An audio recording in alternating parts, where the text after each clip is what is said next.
The maternity wing of a Chicago hospital felt warm and hushed, a sharp contrast to the brutal winter outside.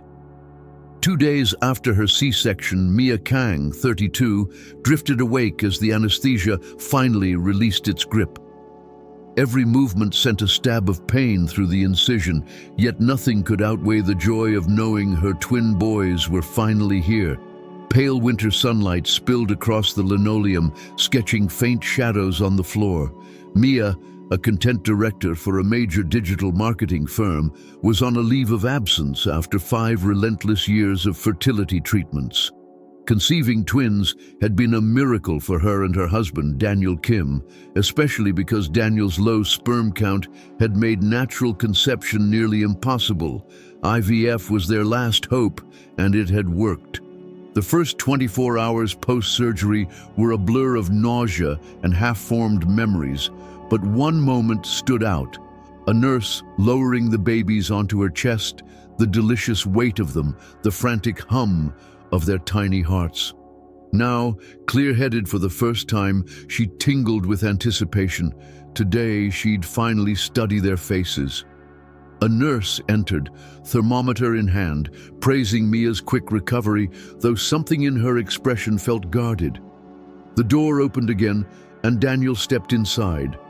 Normally the epitome of neat professionalism, the 35-year-old IT team lead looked disheveled in a wrinkled t-shirt and jeans. Pale and bloodshot, he answered Mia's greeting with a curt nod, refusing even a glance toward the bassinets. Instead, he crossed to the window and yanked the curtain wide, flooding the room with harsh light. The nurse lifted one of the twins, Lucas, from his bassinet and placed him against Mia's gown. Lucas was feeding well, she said with a gentle smile. Mia's breath caught. In the sunlight, her son's skin looked far darker than she had expected. Both families were ethnically Korean. Newborn coloration usually lightened, but this seemed different. Unbeknownst to her, Daniel had noticed the same thing in the delivery room and had spiraled ever since. He had spent a sleepless night rifling through medical charts, confirming the stored sperm sample was indeed his, hunting for any procedural error. Everything checked out, yet suspicion gnawed at him. Cradling Lucas, Mia urged Daniel to hold the other baby, Noah. He didn't budge. Sensing tension, the nurse quietly excused herself. Alone, Mia asked why he looked so distraught, why the baby's skin was so dark. Daniel stared out at the gray Chicago skyline, silent for a long time. When he finally spoke, his voice was icy, foreign. He had felt something was wrong the moment he first saw the twins, he said. Despite the paperwork, he couldn't believe children biologically his could look like this. The implication that Mia had cheated hung in the air. Shock rippled through her. Lucas whimpered and she soothed him automatically, tears of outrage streaming down her cheeks. 5 years of injections, hormone crashes, dashed hopes. How could he doubt her now? She insisted on DNA testing. Daniel replied that he'd already arranged it for the next day, yet his tone suggested he'd made up his mind. Mia set Lucas back in the bassinet and lifted Noah. Both boys had the same rich complexion. Winter sunlight made everything heartbreakingly clear. Days later, the results arrived. Daniel was indisputably the biological father. Still, he floundered, grasping for alternative explanations, lab mix-ups, faulty assays. His family, proud of their pure Korean lineage, would never accept skin tones they couldn't explain. Mia watched his denial harden and felt something fracture between them. Where once there had been effortless trust, a wall of doubt now rose. Beyond the hospital window, the blue Illinois sky gleamed, indifferent. The twins' birth should have ushered in joy. Instead, it had sparked a mystery and a marital storm. Mia gazed at the skyline, a steely resolve forming behind her tears. Whatever lay ahead, she would protect her sons. The pristine white walls of the postnatal care center felt like a prison to Mia. After surviving a grueling week in the hospital, She had transferred here for a 2-week recovery, but the isolation made it feel even harder. Other new mothers were surrounded by husbands, in-laws and parents, beaming through parenting classes and feeding schedules. Mia was utterly alone. Lucas and Noah were growing well, but their dark skin continued to attract puzzled stares from staff and other mothers alike. Daniel rarely visited, even after the DNA test proved his biological link to the twins. When Mia called, he'd brush her off, claiming work emergencies. At first, she was furious, but as the silence stretched, fury turned to worry. His behavior felt deeper than simple doubt, almost like he was hiding something more. On her 10th day at the center, Daniel appeared unannounced. Mia hoped he had come to finally hold his sons. Instead, he carried a legal envelope. He glanced briefly at the sleeping twins before turning away. "These are divorce mediation papers?" he said flatly. He couldn't accept that the children were his and insisted they couldn't continue as a family. Mia's body shook with shock. They had survived 5 years of infertility together. Longing for these children had been their shared mission.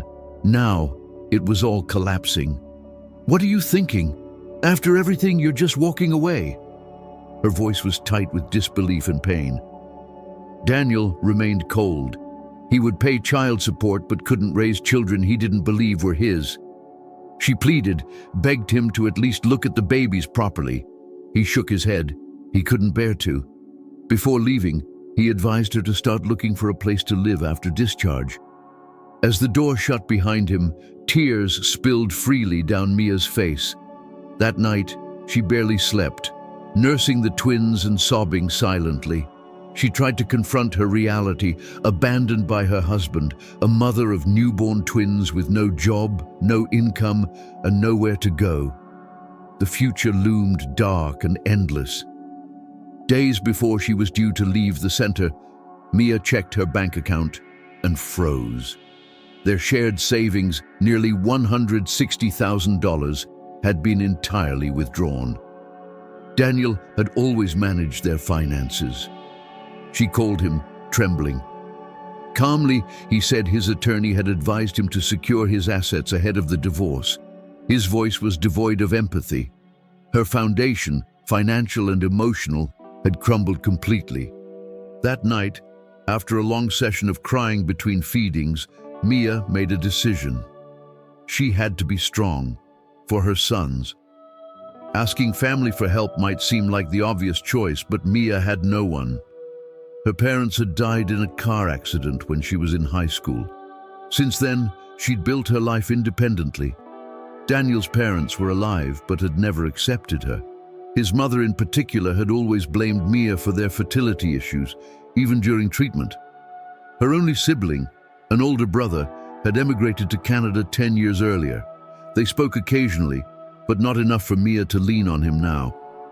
In desperation, she called her best friend from college, Jenny Park.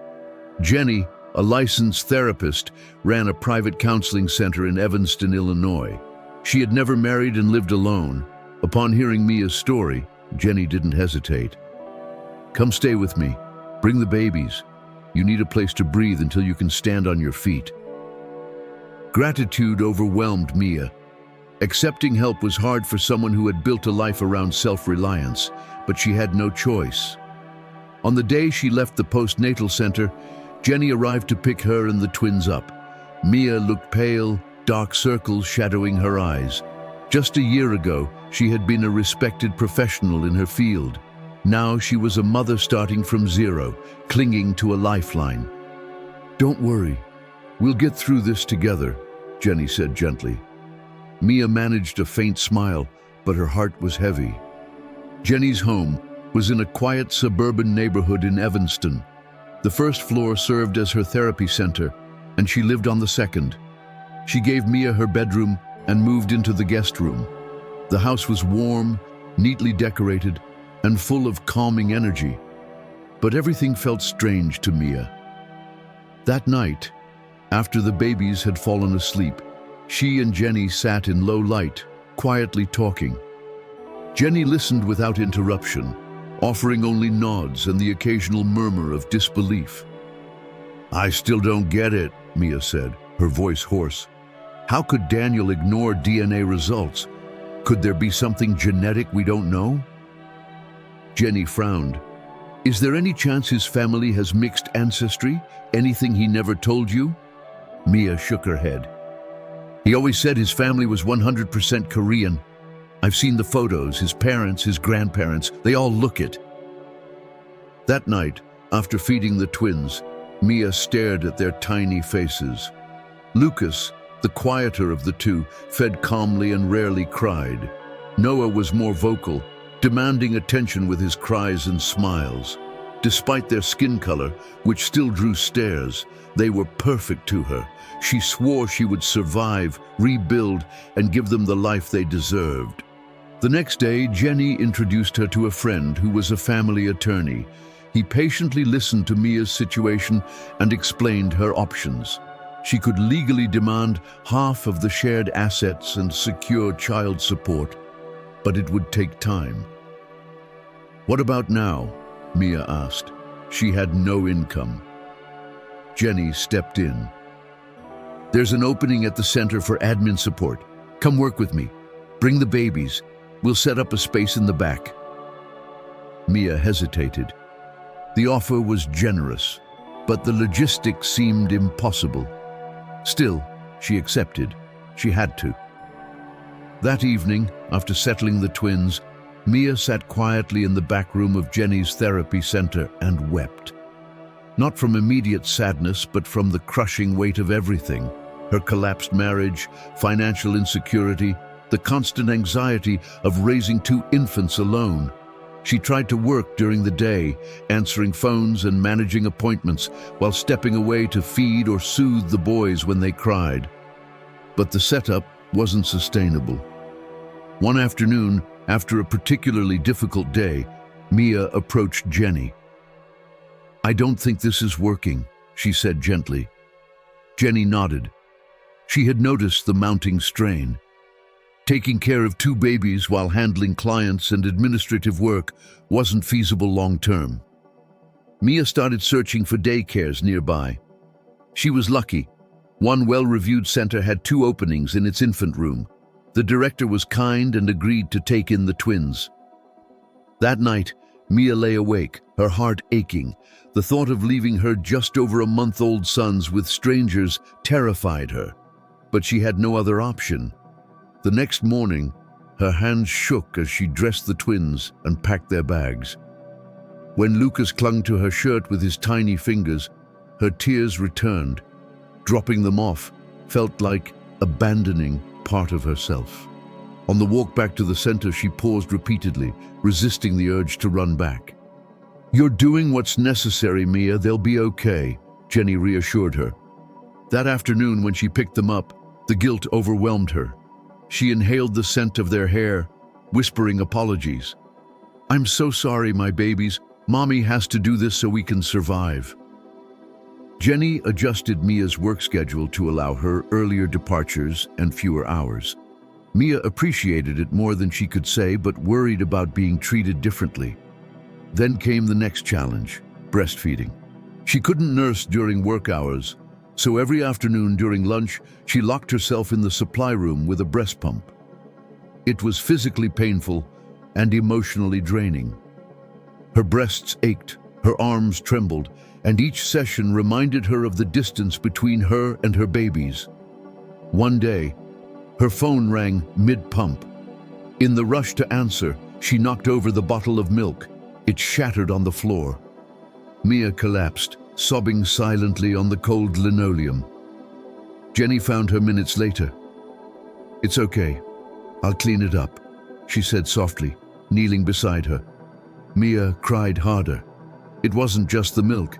It was the grief of everything she had lost. "Am I doing this right?" Mia whispered through tears. "Is this the best I can give them?" Jenny took her hand. "You're a great mom. You're doing everything you can.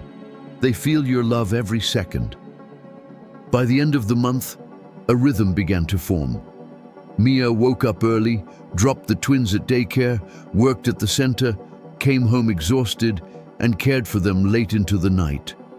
Weekends were a reprieve. Jenny often watched the boys so Mia could rest or run errands. Then, one quiet morning, Mia checked the mailbox and froze. A plain white envelope with no return address. Inside, a single sentence: "You can't hide the truth. The secret will come out." Her fingers trembled. From then on, the letters arrived weekly. "I know everything. Your children's secret will be exposed." Each message grew more specific, more threatening.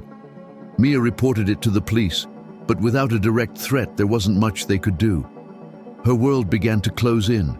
She glanced over her shoulder constantly when walking to daycare.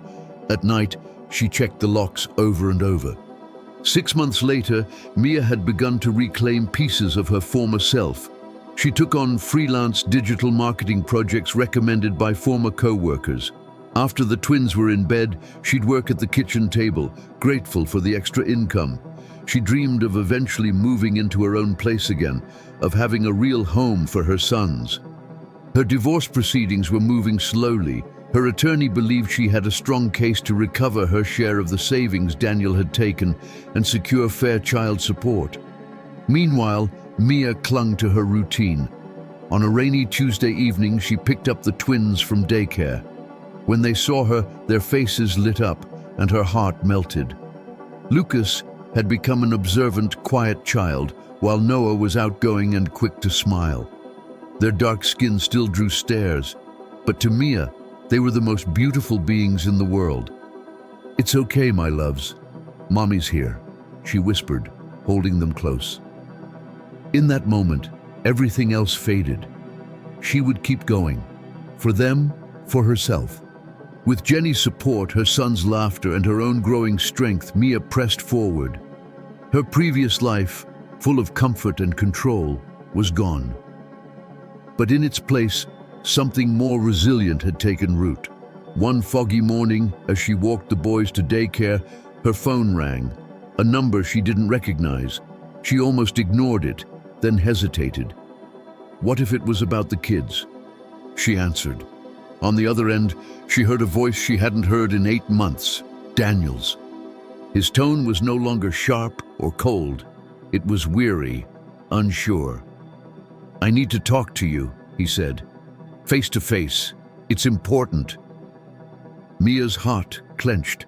She had no desire to reopen old wounds, but she was also desperate for answers about the betrayal, about the baby's skin, about the threatening letters. She agreed to meet him the next day at a nearby cafe.